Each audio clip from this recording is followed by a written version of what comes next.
Hi brothers and sisters, back probably for a final video. I recorded a video on March 27th, 28th, can't remember which day it was, and I think I might put it up. I'll put it up with this one, maybe the two together, but this is probably going to be my last video because I believe the Lord has a new work for me to do. And what today's video is, our final video, is on two terms, and one's in the Old and one's in the New, and we often don't connect them together. And I can only speak for myself. This is the first time that I've linked the two terms together. And that term is little help, and that's found in the book of Daniel. And then you'll link it to that term little strength in the New Testament. And ironically, it's going to connect us to a gateway gave to us in the Old Testament, which then links us to the door in the New Testament. And it's all connected to the key of David again, which we've already found for anybody who's actually been watching my video. So let me read. I wrote it down. I ain't got nothing pulled up here. I'll just read what I wrote, and hopefully we'll get through it pretty quick. And maybe something else, if anybody's interested in pursuing, that's great. If not, and you're pursuing your own, may the Lord bless you. So Daniel 11:32, it says, "And such as do wickedly against the covenant," that covenant is the covenant with the daughter Zion, which is known as the righteous spirit, given by Mother God in covenant to teach man the truth of heaven, which would give him eternal life, known as her government upon this earth that she built. Fallen Adam didn't want a covenant with her, tore her down, built his own stronghold known as a harlot spirit that would bow to his laws. All right. Now, that's just an overview. And such as do wickedly against the covenant shall he corrupt by flatteries. Now, we're looking at the Antichrist coming on scene. I believe he's here. I believe he's here. I think he's been here. I think he's been watching me. I think he's been watching other daughters who have the truth of the key of David. This is something that is going to trigger them. It's going to put them on full alert in the second heaven, and it will reflect here upon earth. And so I think once we get firmly established in the true theology and the true understanding, then he goes into all-out warfare against these daughters. So he's going to corrupt by flatteries, and it says people.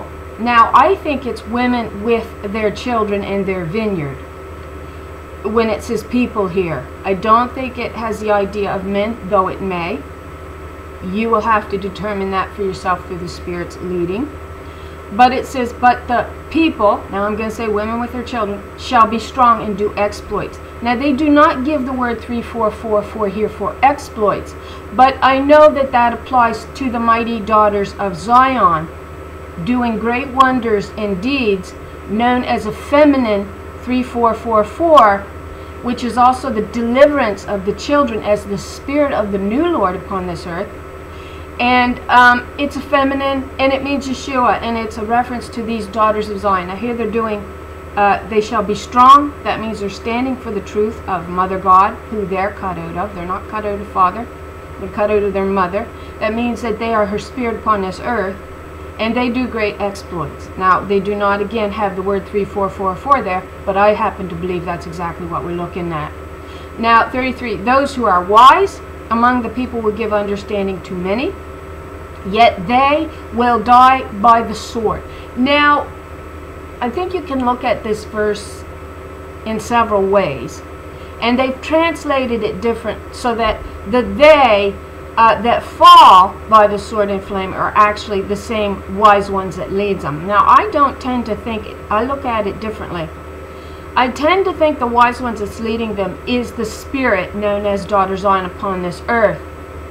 And the people that gets the understanding still don't fully get it. And so they do die by the sword, which is a feminine, and it means, actually we know allegory to the sword means the word. So unless you firmly understand the laws of truth, of heaven's truth, they're still going to fall until they get their full and complete understanding taught to them. And I think that's where we get the idea where God says, I will bring them in measure. She's going to bring Israel back to her, but she's going to do it in measures of adjustment, which also means her judgment falling upon them. So I don't know if you understand what I'm driving at there, but it says, yet they will die by the sword, that's the word, and flame, by the law, and by captivity, and by spoil, many days. You can also look at this in historical sense. We've been doing that for many, many years. We have been dying by the sword, feminine, and by the flame, feminine, law, because it hasn't been in accordance to heaven's law. There's one thing that we're guilty of, and that's why we're where we are. We have not followed the Spirit's law. We have followed man-made law and his lying religious theology as well, which then in effect makes us the harlot that bows to man. And that's what you're looking at. But also 2 Ezra 13, we've looked at this chapter in one of our studies, one of the videos. And we'll link it here, okay? Because it has the same texture, the same allegory when you compare the two verses here. So I'll reread 33 of Daniel 11. Those who are wise among the people will give understanding to many, yet they will die by the sword and the flame, by captivity and by spoil many days. This is what 2 Ezra 13:23 reads. She, they got a he. This is the she, the daughter Zion, the queen, the sovereign Lord coming into existence, known as your government of God upon this earth. She, daughter Zion, who brings the peril at that time, will herself protect those who fall into peril, who have works and have faith in the Almighty. So the same one that brings on the judgment is the same one that will protect you, which kind of lines up to 33 of Daniel 11, in my opinion, depending on how you want to look at it. 34 of Daniel 11. Now when they shall fall, they shall be holpen with what? This is the verse, this is the phrase we want to look at. They shall be holpen with a little help. A little help. And many will join with them in hypocrisy. So just because they're saying, oh, well, we receive your teachings, we get now what the truth is, it doesn't mean that they truly believe it in their heart. So the word here for hypocrisy is effeminate. It means smoothness. So 25:19 is your Hebrew word. So they may join you in the beginning thinking that they really receive it, but in actual fact they're just joining themselves to pump the old theology back at you, I think is the idea. And those may be the same ones that get cut away. Those who are wise among the people will give understanding, yet they will die by the sword. So this is not easy to comprehend, and yet at the same time it has very easy elements in it. So let's go to Psalm 35. If you want to read all of Psalm 35, it will enlighten you. It will give you light of the Spirit, not illuminate.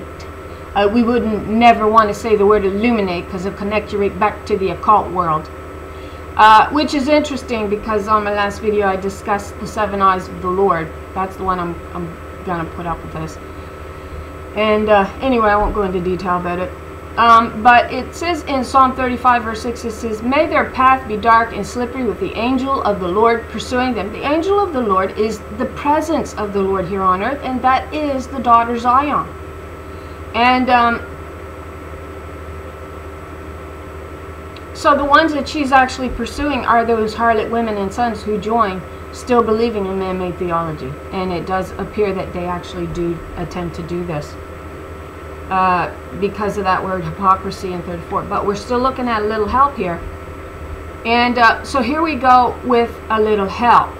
And a little, it links us to the phrase little strength in Revelation 3:7. So this is what it says, which links us to the key of David. To the angel of the church in Philadelphia. Now Philadelphia, they say, means brotherly love. I think it means sisterly love. It's her sisters that's the strong right hand that's going to deliver you. Know ye not your own right hand can save you. She's going to save you. It's sisterly love that's going to save you. It's not brotherly love who cast his sister down. It's the sisters that's going to do this. Right. These are the words of the One. The One here is the Holy One of Israel. And it's ironic because I did do a personal study. I never shared it with anyone. But your Holy Ones were also known as the Watchers. And watcher, when you understand, it means a gatekeeper. A watcher watches the gate, or the gates. In this case, I believe it's a gate. We have one gate apportioned to us as of right now. One gate. All right? And we're told that in the Old Testament. So, but here we have are the words of the One, that's the Holy One of Israel, known as watchers and keepers of the gate in the book of Daniel 2, called Holy Ones. But this is the Holy One, daughter Zion, who is holy and true and who holds the key of David. Now, to hold the key of David means that you get who you are in God. And it's ironic I'm going to end on this video because I discovered my name in the Bible, my full name. That's hard to believe. I won't tell you what I discovered. I'll just tell you briefly. This began with me down on my knees about 10 years ago asking the Lord, who am I in you? You show it to me, Lord. I don't want a man showing it to me. I don't want lying theology showing it to me. I want the Spirit to show it to me. So it began with me asking this question, who am I in you, God? And the Lord showed me my full name in the Bible. My full name, my first name, my middle name, and my last name. Now, a part of me believes every one of our names is in there. If we want to piece it together, our full name is in there somewhere. Now, that's what I'm going to suggest to you. It's took me 10 years. 10 years. And this is the end of my journey. The Lord has shown me who I am. So, but here it says, the key of David, who holds the key of David. Now the Lord showed me the key of David. I know what the key of David is. It was the daughters of Zion who passed through the gates of David's wall into New Jerusalem, not New Jerusalem, but into Jerusalem, into Zion, where their role as the birthright holder was to make the laws that govern the body. Now that wall got daubed up. We've discussed all of the allegories on this. I'm certainly not going to do it here. But we understand what the key of David is. Now watch what it says when you possess the key of David. Who holds the key of David? What she opens. You understand, if she's possessing the key, it's her that's opening and closing whatever it is. Now, we're told what it is. What she opens, no one can shut, and what she shuts, no one can open. Verse 8. I know your deeds. This is Hebrew 3:444. If you want to compare that word deeds in the Old Testament, now they have it translated as Greek 2041. I don't think it is Greek 2041. I happen to think it's 4991. Now let me look that up to make sure I have that right. I didn't write it out. But in your New Testament, I believe the proper translation should actually be not 2041, but 4991, I believe. Okay, so let me just look it up here. 49. Okay, excuse me here. So 4991, it's a feminine. It means a savior, a deliverer. And it's a feminine noun, by the way. Preservation from danger or destruction. So again, that leads us back to she who comes up out of the waters. Waters is many people. Whom the Lord has been holding to the very end of days. She possesses the key of David. And she has a gate, which is this door. And she can open it and she can shut it. It's not a he.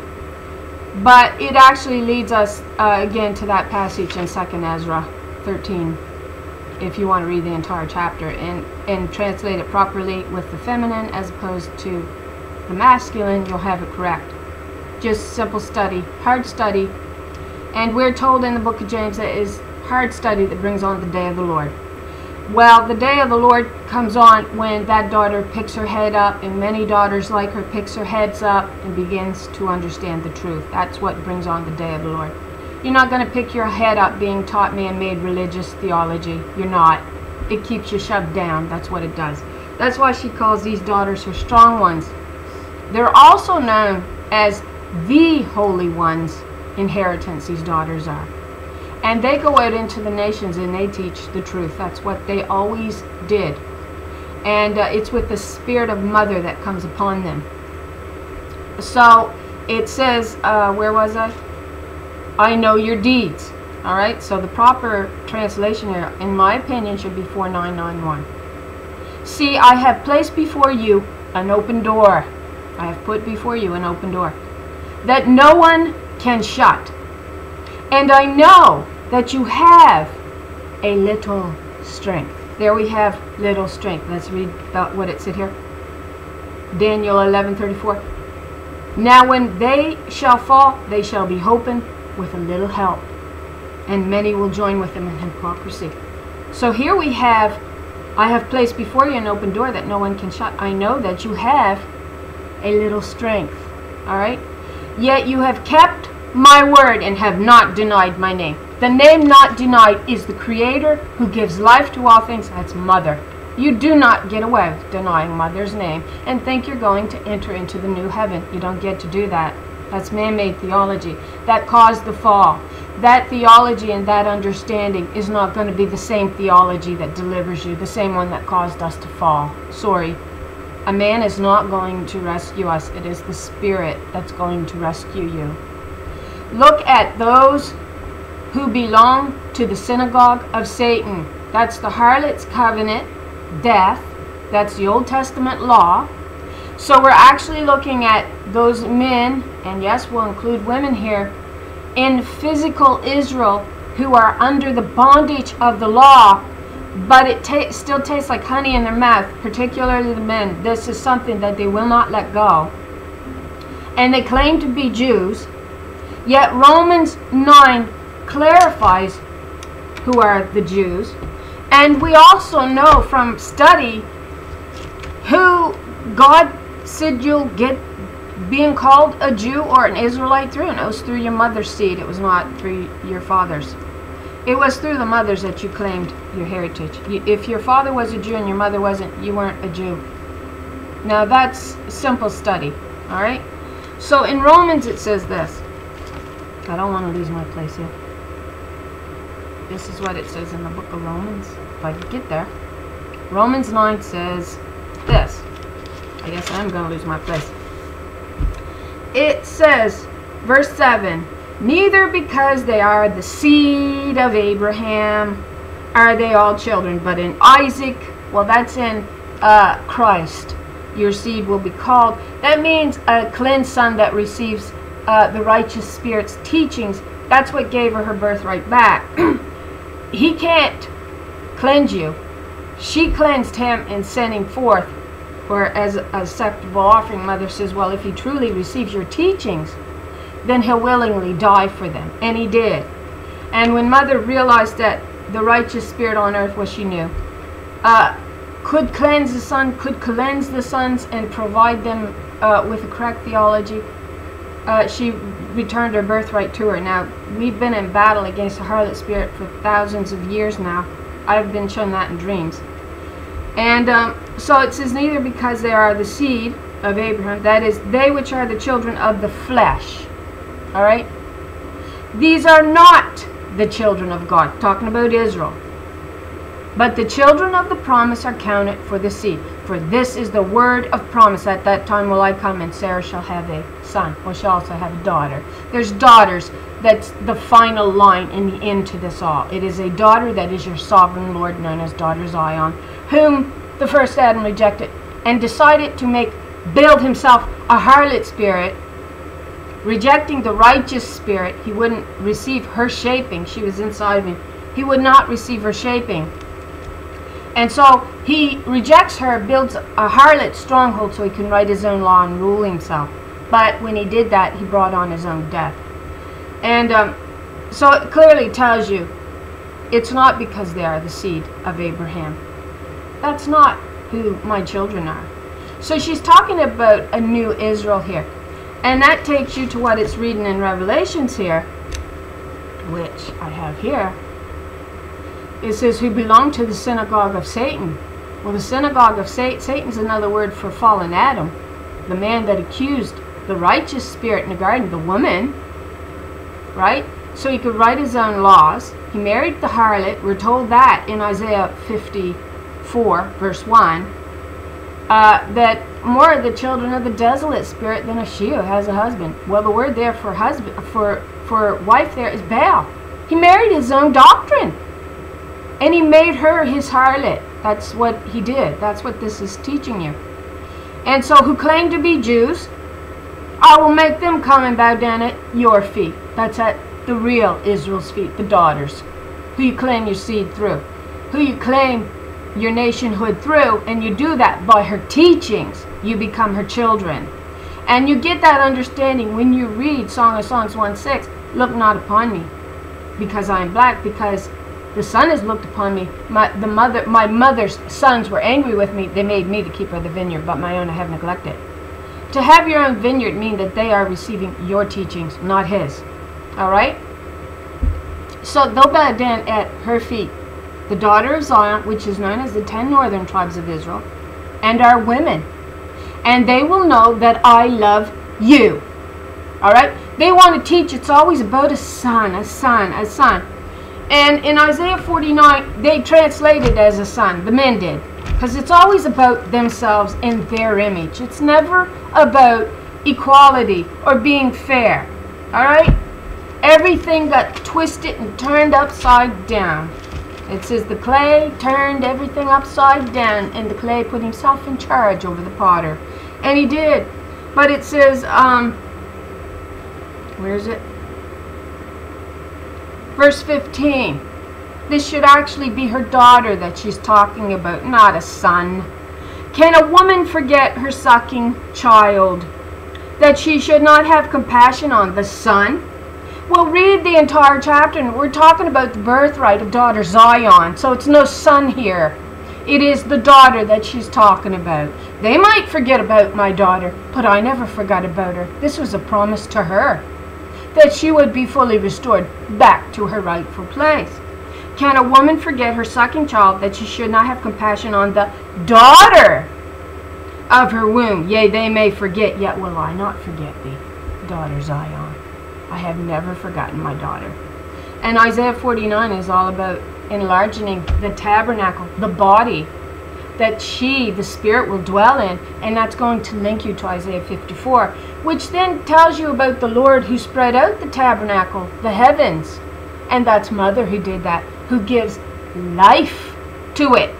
It's no father. We are made in our mother's image. And she says, my daughters turned away from me and became man's harlot. And until she starts acting like my daughter, I'm not turning back to her. Okay? But that's why we see the Shulamite return. And now I wonder if when in the beginning she was here that she had 72,000 under her as her inheritance. And these daughters will go into the nations and teach them the truth of heaven. That it's actually doubled now, because we know she receives a double portion. That's at 144,000. What might we see when the Shulamite returns, as it were, the company of two armies? So instead of 72,000, she has 144,000. She has a double army. All right? And they're waiting for her to return and quit playing man's harlot and start teaching mother's law. And that's where she brings a daughter in, and she, in a sense, adopts her, though she's originally from the original foundation, these original daughters of Zion. And there does appear that there was a conflict that come in and pitted them against one another. So there was a portion, it looks like there was a portion of these righteous daughters of Zion that did fall. And they come in to take their sister out. That's almost what it looks like, okay? Because I made... on my last video, and I didn't really explain what I meant, that these daughters of Zion had fallen. Well, they all didn't fall, all right? A portion of them fell. And they came to take out the righteous spirit. Now, why that's so, we haven't fully come to realize. It does have to do with power, of course, and the structuring of everything. So I just wanted to clarify that. So that's what it looks like, that they're in conflict. So, and again, that's why it says there will be enmity against the woman's seed and this harlot spirit seed. And of course, rightfully so. There came to be a division. And so Isaiah 49 is clearly addressing a daughter of her womb, not a son. And in Hosea 2:14, it's going to take us where she gives her vineyard back. Therefore, behold, I will allure her and lead her to the wilderness, that's in the desert, which is actually the mouth. All right? The desert is called the mouth, the desert, the mouth, 4057.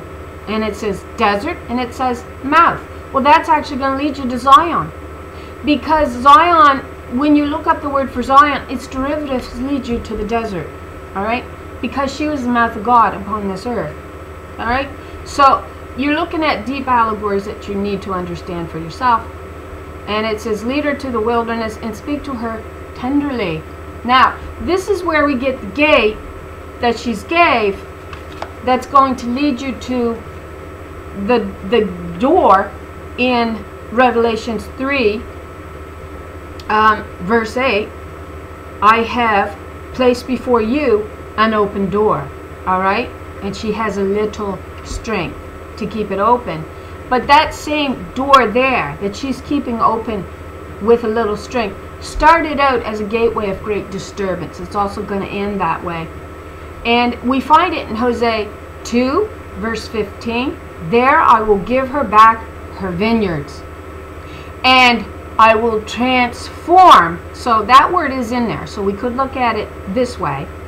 And transform the valley of Achor into a gateway, a door of hope. So that's your gateway in 3:8. And when you look at Achor, it means disturbance. So it's a gateway of great disturbance. And we know that that came in Isaiah 22 when the daughter Zion was actually being cast down. And it's known as the Valley of Vision. But in that chapter we get a great disturbance that is taking place in the valley. And the valley becomes the low places where the daughters of Zion are literally cast into in the spirit, which then becomes your myrtle trees. I kept saying myrtle tree in my last video. I correct it. It should be myrtle trees. But it links you to the word myrrh, bitter, which Naomi says, call me not Mara, or call me not Naomi, call me Mara. Now bitter also not only means to be bitter in the spirit, or to mourn in the spirit, or to be bitter on the tongue. It also has the idea to be strengthened. So I said what this actually should do, this oppression, this bitterness of spirit, should actually bring on a strength.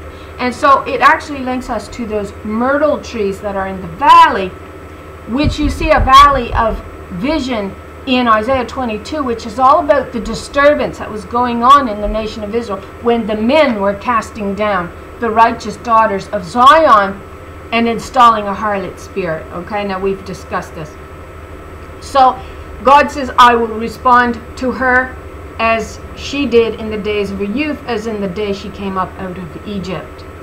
Now, this is actually the little girl, is the child that will lead them. They say a little boy will lead them. No, this is the little girl. And we find her in Song of Songs. And she's going to lead them. The little girl is the child that will lead them, and she is found in Song of Songs chapter 8. We have a little sister who has no breasts, right? But then she begins to nourish her children. So it's showing a child that begins to mature in the Word of God and begins to teach them the truth of heaven. And this is the daughter, a little girl that starts out and will lead them. And will lead them, and she's found Song 8, that is spoken of in Isaiah 11, 5-7. Now, she's also in view in Zechariah 11, where she was told by Mother God, the Mother Spirit, they're rejecting you, as the law of Israel. The men don't want you. So she informs this daughter of Zion. She says, take 2 staffs, write your name on one. They've got a man. Again, they're going to do this. Understand what the key of David is, and by understanding what the key of David is, you see all the lies that they put in there. And she says, take 1 staff, write your name on it, and take another staff and write your inheritance on it. Now that inheritance was the daughters of Zion, who went out into the world and taught the truth of heaven.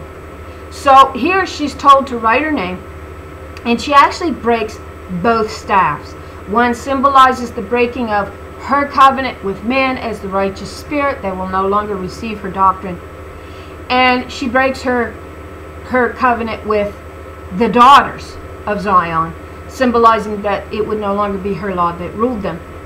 So she's seen actually breaking her covenant. All right? So, but then she is promised by God. She says, take your mantle, which your mantle is this body that would not receive the righteous spirit or her law. So she says, take your mantle, and that actually was represented by an actual robe, an outer garment that she wore, symbolizing her as the governing spirit. And all these daughters also wore these mantles. That she was to take that mantle and take it up to the high priest at that time, who had took full control of the law and was writing violence against their sisters and perpetuating it and saying it was from God. All right? So they could empower themselves. And God says, take your mantle, ask them what they'll give you for it. And so they gave her 30 pieces of silver. That represents her new mantle, her new covenant. All right? And mother says, take that 30 pieces of silver and then cast it to the potter's house, to the Creator, Mother God. And she says, I'll make your mantle even greater. And the daughter is a little confused, because in Isaiah 49 she says, in 21, she says, then shalt thou say in thine heart, who has begotten me these? Seeing I have lost my children, and am desolate. So more are the children of the desolate than of she who has a husband. A captive, and removing to and fro. That's the Spirit of the Lord moving to and fro in this earth. Also represent as the 7 eyes of God. These are all female. These are all daughters.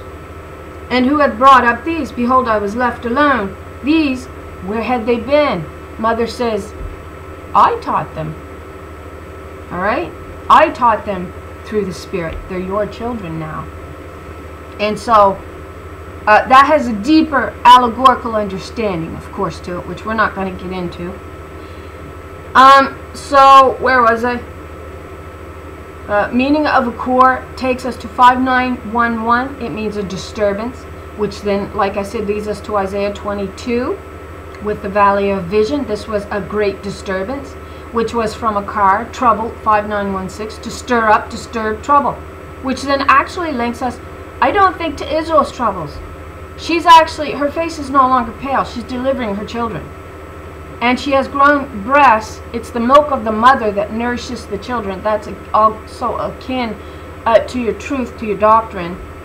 Also waters is also another allegory to the well that where the new Adam is to get his waters from. And so it links us actually to Jacob's trouble, which is not Jacob, it's Judah's trouble, the man's troubles. All right? Because he divided the pleasant land. And what that means is woman. All right? The pleasant land is simply a reference to the woman that ruled, was given in covenant to the man, the righteous spirit. She says, you split my pleasant land. You split it so that you could have a harlot spirit, so you could write your own laws, and you cast off my righteous spirit. That's what splitting the land means.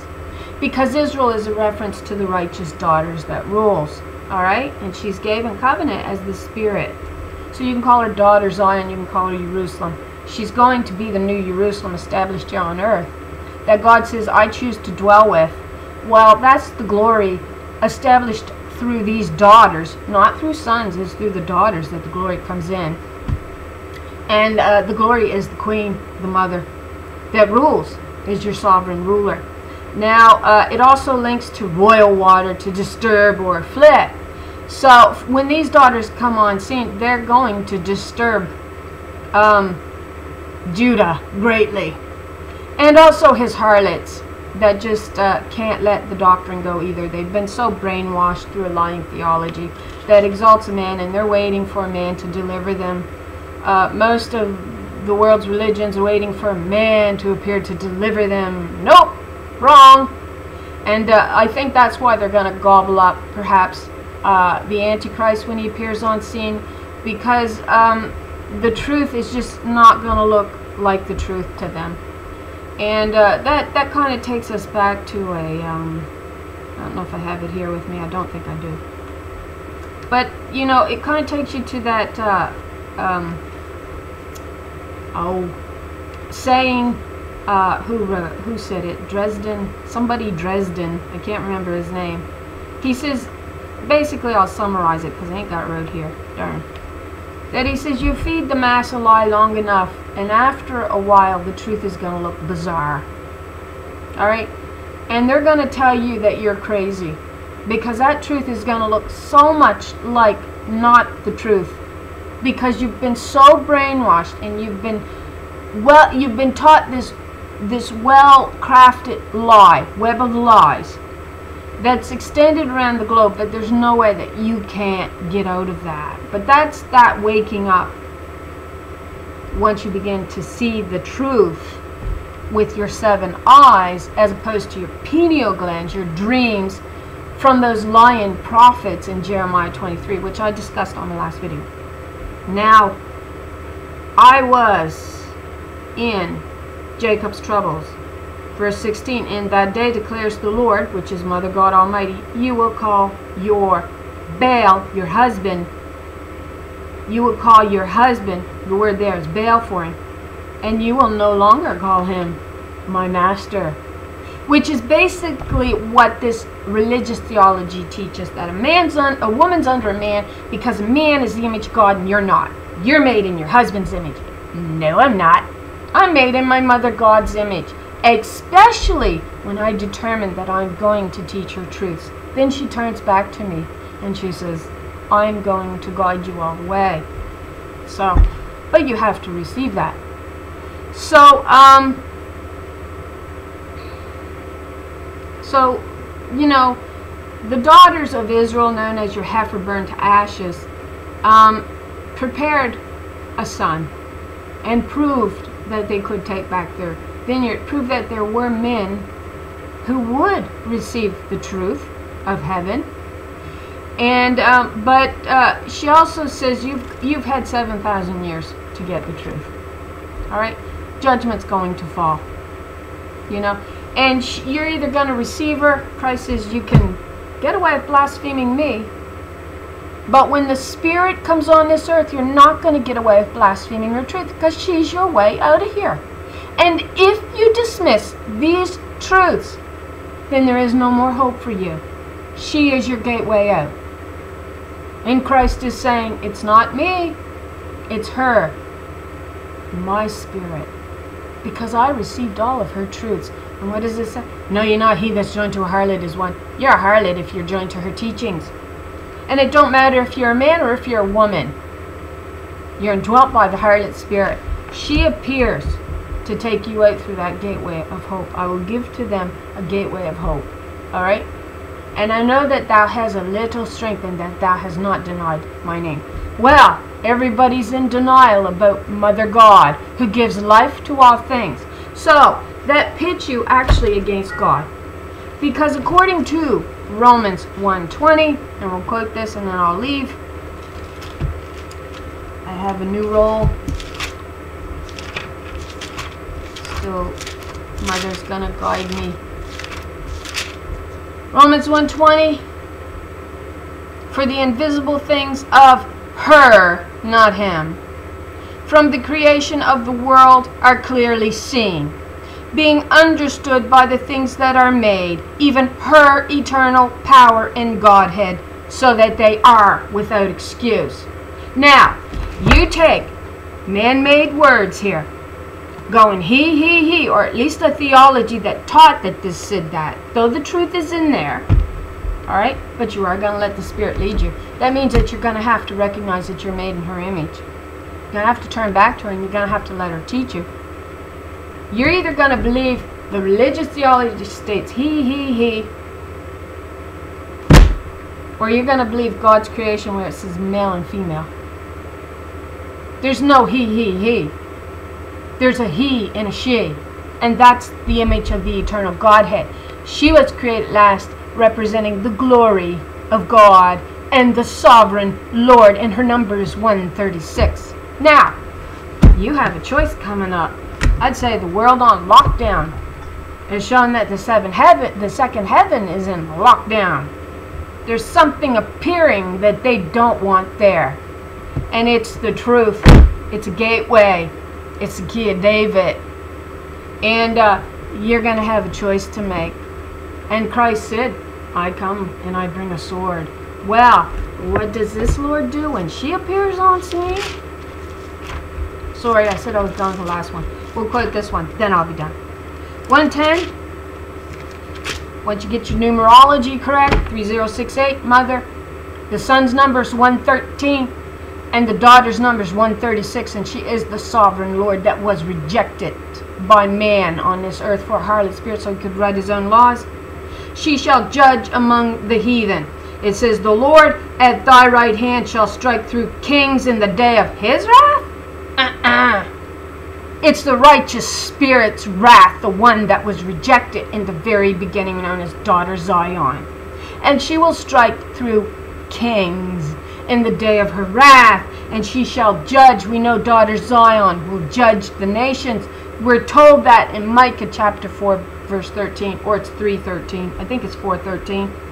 So we know it's daughter Zion here. And it says, she shall fill the places with dead bodies. You got a choice.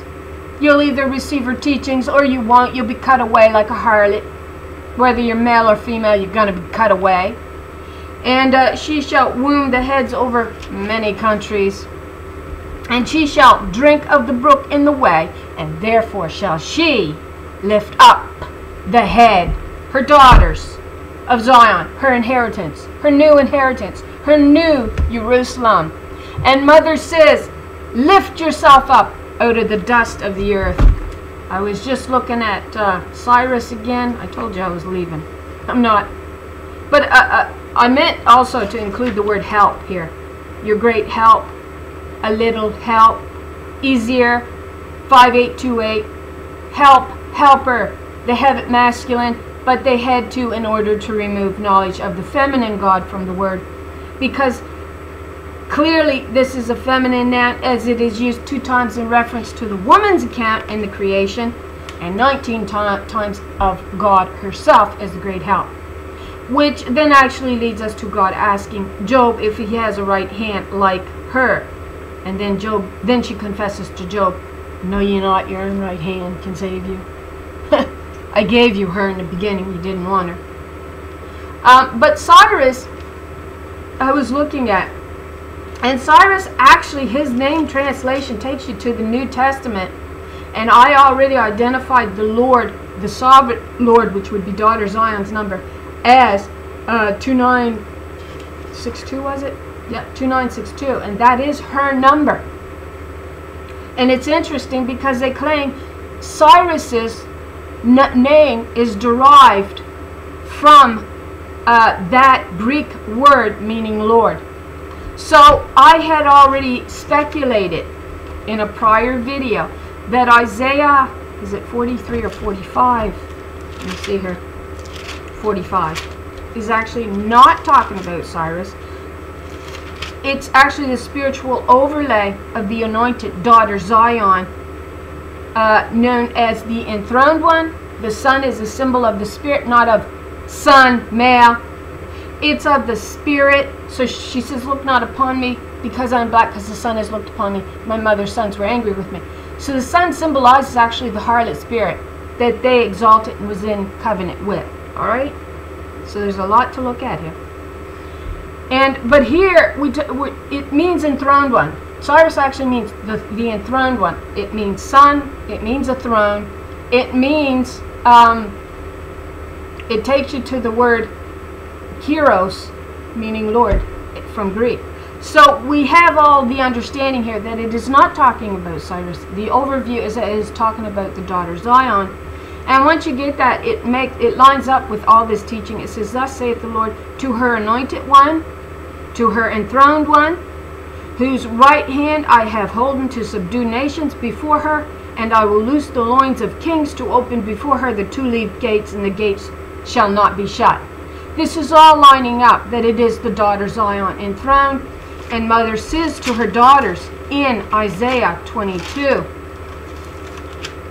which is a reference to the new spirit rising up out of the dust, picking her head up. Awake, awake, put on thy strength, O daughter Zion. Put on thy beautiful garments, O Jerusalem, the holy city, for henceforth there shall no more come into thee the uncircumcised and the unclean, those men and women who have a covenant with the harlot spirit that still teach and fallen theology. Shake thyself from the dust and arise and sit. That means sit on a throne. Oh, daughter Jerusalem. They don't want to put a daughter. They want to put it like it's a city. No, this is a daughter sitting enthroned. Loose thyself from the bands of thy neck, from the bands of the harlot spirit known as Babylon. O captive daughter of Zion. So she's saying, put on your strength. You're not weak. You're my strong one. And pick yourself up out of the dust, which takes us back to Isaiah 29, where she says this to her daughter. Okay, Isaiah 29, I get there. It says this.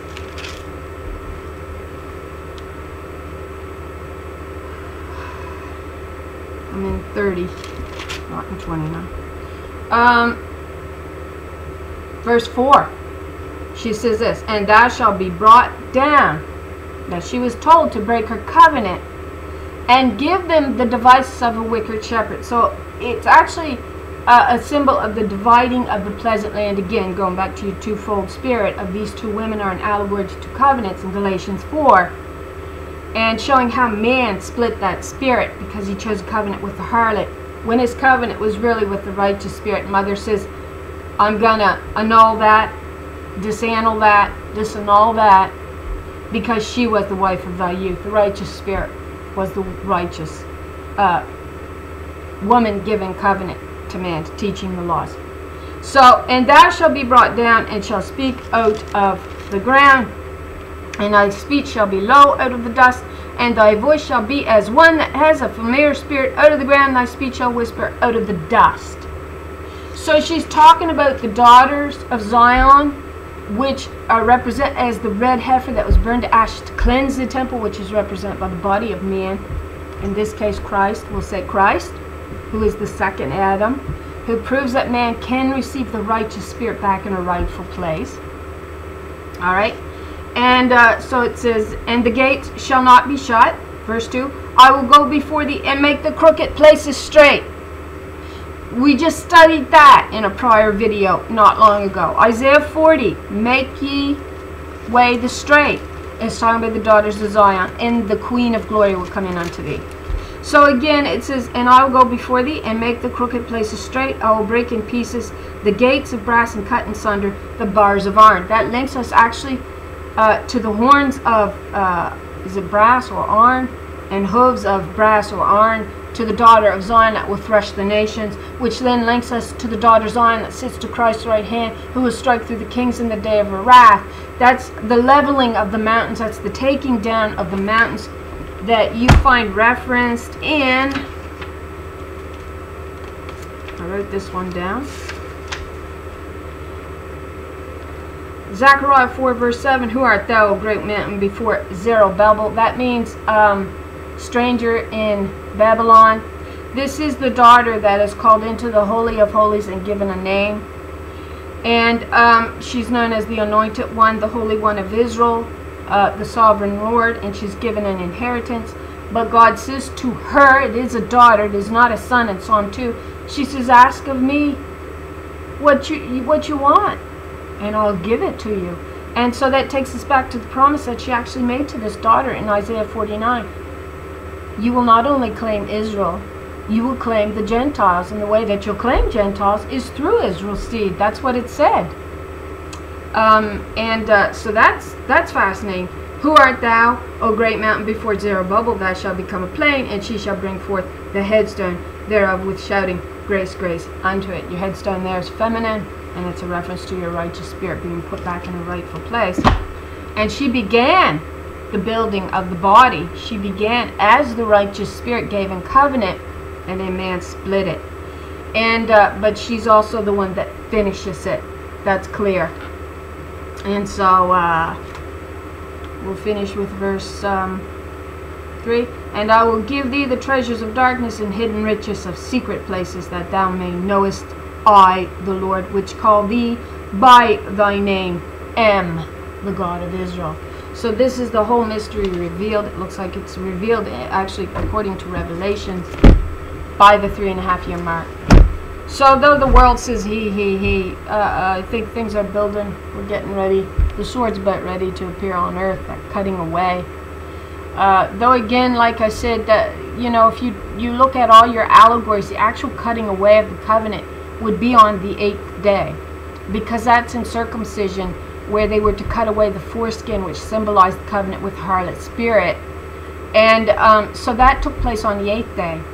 So here we are. It looks like we're at the end of the 6,000 years, is what it looks like, moving into the 7,000 year, which looks like that 7,000 year, or what we used to call the millennial reign, is really used to restructure and to rebuild the government of God upon this earth, known as the daughter of Zion.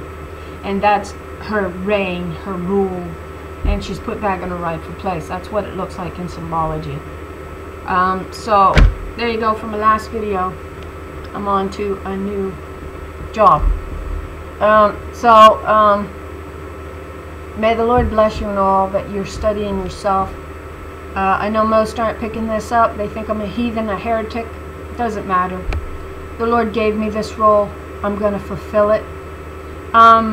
It's easy to get angry and say, how can you not understand sense and reasoning? But I know back then, if you'd have told me the same thing, I got up, I got mad. I got furious with you. And so, but then there came a time where I was willing to be spoken to by the Spirit, and she recognized that. She saw me. She knows me by name. She knows me. She knows each one of her children by name. And so I thank you all. I would encourage you to go watch all the videos instead of watching one and thinking you got it, because you don't. You never do. I thought a year after I had gotten deep into this study that I would be done. I thought, oh, well, I've reached all there is to know. And year number 2, nope, found more. Oh, I must be done now. Year number 3, nope, more to know. And and I know I'm off again on into a new job that she's appointed me. So again, I thank all for watching my videos. Pray the Lord bless you all in your own personal studies, and that you begin to understand who you are in God, and that you pursue it deeply for yourselves. And I'm sure many of us here at the end are. And I thank you all for watching me again, and I hope you all have a really nice day.